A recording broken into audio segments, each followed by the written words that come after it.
Assalamualaikum warahmatullahi wabarakatuh. Perkenalkan, saya Miftah Isyana Zahra Afifa dari kelas 11 Kuliner 5 absen 24.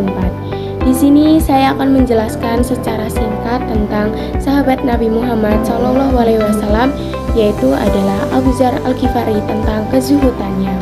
Beliau adalah salah satu sahabat dari Nabi Muhammad SAW yang sangat setia dan taat kepada Allah Subhanahu wa Ta'ala. Beliau berasal dari suku Ghifari, sebuah suku yang terkenal dengan kesederhanaan hidup dan semangat jihadnya. Abu Dzar dibesarkan dalam lingkungan yang keras. Sebelum memeluk Islam, beliau adalah seorang perampok. Namun segala sesuatu berubah setelah Allah Subhanahu wa Ta'ala memberikan hidayah kepada Abu Dzar Al-Ghifari. Setelah mengenal Islam, beliau menjadi seorang yang bertakwa dan setia kepada Rasulullah SAW. Singkat cerita tentang kesederhanaan beliau ditunjukkan pada saat ia memeluk Islam, di mana setelah Rasulullah SAW wafat, Abu Dzar memutuskan untuk pergi ke Damkus, sebuah kota besar yang saat itu sudah berkembang pesat. Di sana ia terkejut melihat sebagian besar umat Islam terlarut dalam kehidupan atau kemewahan dunia. Keadaan yang sangat berbeda dengan kehidupan yang sederhana yang pernah beliau jalani sebelumnya. Melihat hal itu, Abu Dzar merasa cemas menyaksikan banyak orang lebih fokus pada kehidupan dunia daripada kehidupan akhirat yang lebih kelak. Di sana orang-orang semakin terjerat dengan kemewahan dunia. Karena merasa tidak nyaman dengan keadaan itu, Abu Dzar memutuskan untuk pergi ke Rabjah, sebuah desa kecil di pinggiran Madinah.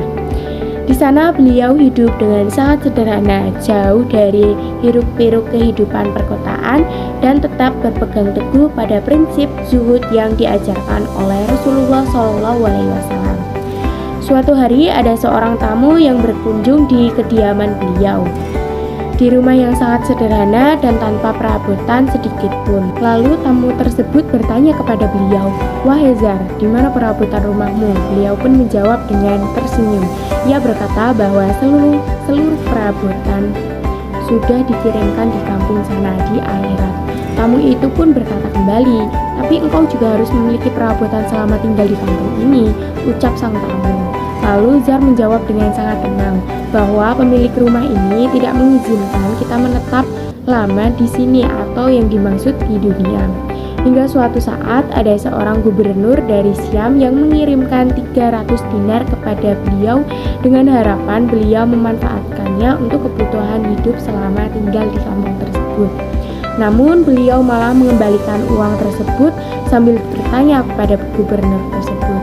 Ia berkata bahwa apakah Tuan Gubernur tidak menemukan hamba yang lebih miskin dari saya, ucap sang beliau. Beliau juga pernah membagikan seluruh hartanya kepada orang-orang yang membutuhkan tanpa menyisihkan sedikit pun untuk dirinya sendiri. Sebuah sikap yang mencerminkan kesederhanaan beliau yang luar biasa, jauh dari kecintaan pada harta dan dunia. Kisah hidupnya yang sangat sederhana dan zuhud bisa menjadikan teladan bagi kita umat Islam untuk lebih rendah hati dan jauh dari materialisme. Kita perlu sadar bahwa hidup sederhana bukanlah hal yang menyengsarakan. Di balik kehidupan yang sederhana, kita akan lebih tahu artinya bersyukur dan mensyukuri apa yang ada dan telah diberikan kepada kita. Pentingnya untuk mementingkan sebuah fungsional tanpa mementingkan sebuah gengsi. Zaman sekarang banyak sekali orang-orang yang hanya mencukupi gengsinya demi ketrenan dunia. Padahal mereka tidak tahu sebuah barang yang mereka beli yang mungkin tidak pernah digunakan setiap hari akan membuat hisapnya semakin berat. Maka dengan itulah, jangan lupa untuk bersedekah, berbagi kepada siapapun tanpa memandang perbedaan. Sekian penjelasan dari saya, semoga bermanfaat. Wassalamualaikum warahmatullahi wabarakatuh.